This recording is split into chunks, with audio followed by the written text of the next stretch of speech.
இன்று இரவு தியானத்திற்காக தேவன் நமக்கு தந்த வேத வசனம் யோசுவா 1வது அதிகாரம் 5வது வசனம். நீ உயிரோடு இருக்கும் நாளெல்லாம் ஒருவனும் உனக்கு முன்பாக எதிர்த்து நிற்பதில்லை. நான் மோசையோடு இருந்தது போல உன்னோடும் இருப்பேன். நான் உன்னை விட்டு விலகுவதும் இல்லை, உன்னை கைவிடுவதும் இல்லை. கிறிஸ்துவுக்குள் பிரியமானவர்களே, இன்றைக்கு இதை கேட்டுக்கொண்டிருக்கும் உங்க ஒவ்வொருத்தருக்கும் தேவன் தருகிற வாக்கு தத்தம் இதுதான். அவர் மோசையோடு இருந்தது போல உங்களோடும் இருக்க போகிறாரு. இங்க யோசுவா கிட்ட சொல்றாரு, மோசையோடு இருந்தது போல உன்னோடும் இருப்பேன், உன்னை விட்டு விலகுவதும் இல்லை, உன்னை கைவிடுவதும் இல்லை அப்படின்னு சொல்லிட்டு. இப்போ நம்ம எல்லாரையும் பார்த்து தேவன் இப்படிதான் சொல்றாரு, ஒரு நாள் உன்னை விட்டு நான் விலக மாட்டேன், உன்னை கைவிட மாட்டேன் அப்படின்னு சொல்றாரு. சரி, தேவன் நம்ம கூட இருந்தா நமக்கு என்ன நடக்கும்? அதுதான் ஃபர்ஸ்ட் போட்டிருக்காங்க, நீ உயிரோடு இருக்கும் நாளெல்லாம் ஒருவனும் உனக்கு முன்பாக எதிர்த்து நிற்பதில்லை. இப்போ உங்களுக்கு எதிராக எவ்வளவு சதி செய்தாலும், எத்தனை பேர் கிளம்பி வந்தாலும் யாருமே உங்க முன்னாடி நிற்க முடியாது. ஏன் அப்படின்னா தேவன் உங்க கூட இருக்கிறாரு. இப்போ இஸ்ரவேல் ஜனங்களை எகிப்திலிருந்து மோசே மூலமா தேவன் வெளியில கூட்டிட்டு வந்தாரு. ஆனா அந்த இடத்துல ஏகப்பட்ட அற்புதங்கள் செஞ்சாரு. எகிப்துல தேவன் செய்த ஒவ்வொரு அற்புதமும் இஸ்ரவேல் ஜனங்களுக்கு அற்புதம். ஆனா மற்றவங்களுக்கு, எகிப்துல உள்ளவங்களுக்கு அது பெரிய பெரிய வாதைகள். அப்படிதான் தேவனுடைய பிள்ளைகளாகிய நமக்கு அற்புதங்களா இருக்கிறது நம்முடைய எதிரிகளுக்கு வாதைகளா இருக்கும், சிக்ஷைகளா இருக்கும், பிரச்சனைகளா இருக்கும். ஆனா நம்ம கூட தேவன் இருக்கிறதுனால நமக்கு அது அற்புதங்களா இருக்கும்.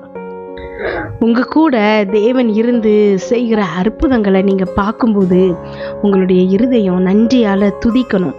ஏன் அப்படின்னா தேவன் நன்றியை எதிர்பார்க்கிறாரு. லூக்கா 17வது அதிகாரம் 17வது வசனத்துல இயேசு கேட்கிறாரு, சுத்தமானவர்கள் 10 பேர் அல்லவா, மற்ற 9 பேர் எங்கே அப்படின்னு கேட்கிறாரு. ஏன் அப்படின்னா அந்த கிராமத்துல 10 குஷ்டரோகிகளை இயேசு கிறிஸ்து குணமாக்கி இருப்பாரு. ஆனா அதுல ஒரே ஒருத்தர் மட்டும் வந்து இயேசு கிறிஸ்துட்ட நன்றி சொல்லுவான், சத்தமா தேவனை மகிமைப்படுத்துவான். அப்போ இயேசு கிறிஸ்து அந்த ஒருவனை பார்த்து தான் கேட்குறாரு, சுத்தமானவர்கள் 10 பேர் அல்லவா அப்படின்னு.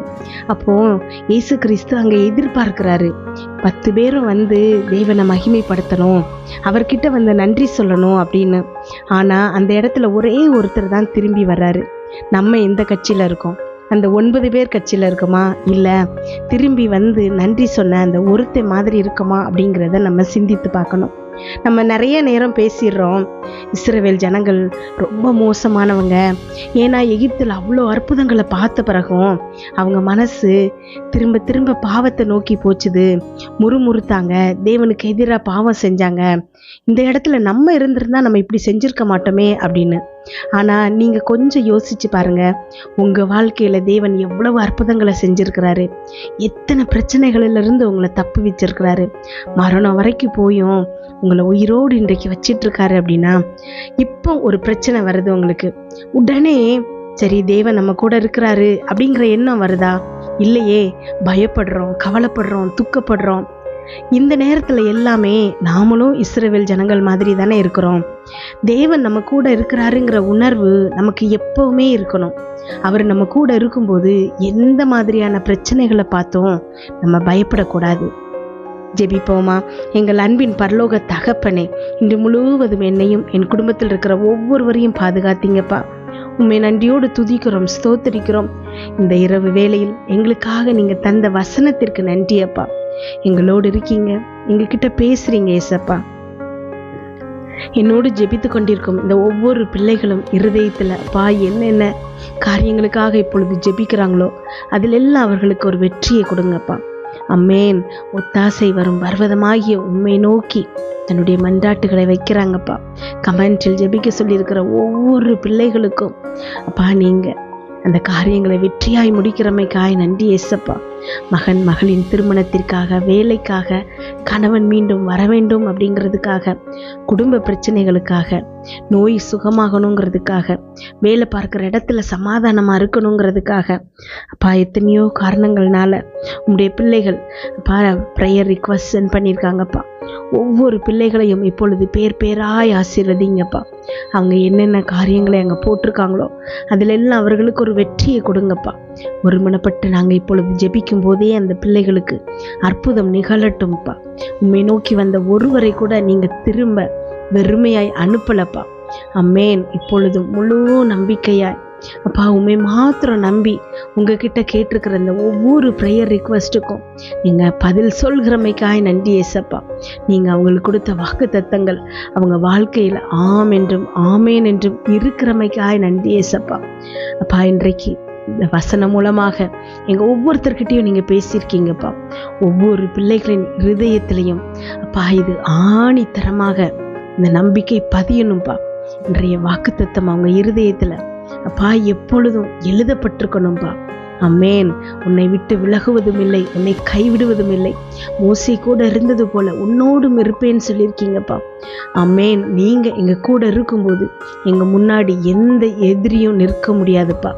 அம்மேன். அவன் எந்த மாதிரியான எதிரியாக இருந்தாலும், கடனாக இருந்தாலும், நோயாக இருந்தாலும், குடும்ப பிரச்சனைகளாக இருந்தாலும், திருமண தடையாக இருந்தாலும், அம்மேன் குழந்தைக்கான தடையாக இருந்தாலும், அப்பா எவ்வளவு பெரிய பிரச்சனையாக இருந்தாலும் அந்த எதிரி எங்கள் முன்னாடி நிற்க முடியாதுப்பா.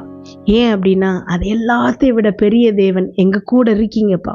அம்மேன். இந்த உணர்வு எங்கள் இருதயத்தில் ஆணித்தரமாக எழுதப்படணும்ப்பா. அம்மேன். ஒவ்வொரு பிரச்சனையை பார்க்கும்போதும் எங்கள் கூட இருக்கக்கூடிய அந்த பிரச்சனையை விட பெரிய தேவன் எங்கள் கண்களுக்கு தெரியணும்ப்பா. அம்மேன். அந்த பிரச்சனையை பார்த்து எங்கள் தேவன் உன்னோட பெரியவர், பெரிய தேவன் என்னோட இருக்கிறார் அப்படிங்கிறத நாங்கள் அறிக்கை செய்யணும் ஏசப்பா. அந்த பிரச்சனைகளை பார்த்து தேவன்கிட்ட வந்து எனக்கு இவ்வளோ பிரச்சனை, அந்த பிரச்சனையை பார்த்து தேவன்கிட்ட வந்து எனக்கு இவ்வளோ பெரிய பிரச்சனை இருக்குப்பா அப்படின்னு சொல்லாம அந்த பிரச்சனை கிட்ட என்னுடைய தேவன் பெரிய தேவன் சொல்லுகிற தைரியம் எங்கள் ஒவ்வொருத்தருக்கும் வரணும்ப்பா. என்னோடு ஜெபித்து கொண்டிருக்கிற ஒவ்வொரு பிள்ளைகளுக்கும் இருதயம் முழுவதும் ஏசப்பா இந்த நம்பிக்கை நிரம்பணும்ப்பா. அவங்க கூட ஒரு பொழுதும் விலகாம ஒரு நாளும் கைவிடாத தேவன் அவங்க கூட இருக்கிறார் அப்படிங்கிற எண்ணம் அவங்க இருதயத்தில் இருக்கணும் ஏசப்பா. அம்மேன். ஸ்தோத்திரம் ஏசப்பா. இன்றைக்கு இதை கேட்டுக்கொண்டிருக்கும் ஒவ்வொரு பிள்ளைகளுக்கும் இந்த கண்கள் திறக்கப்படுகிறமைக்காய் நன்றி ஏசப்பா.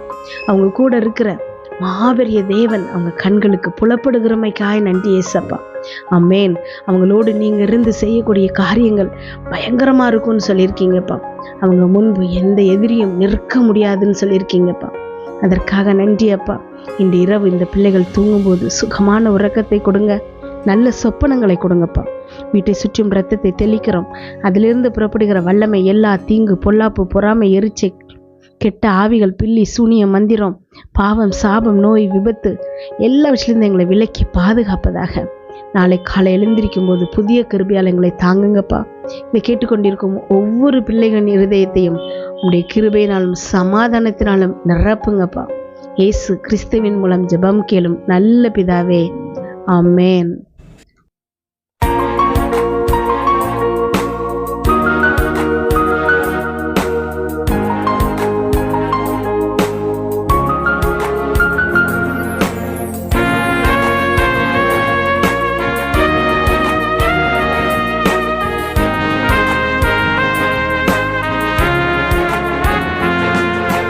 இயேசுவே உங்கே இரத்தத்தில் வல்லமை உள்ளது, இயேசுவே உங்கே இரத்தத்தில் மகிமை உள்ளது.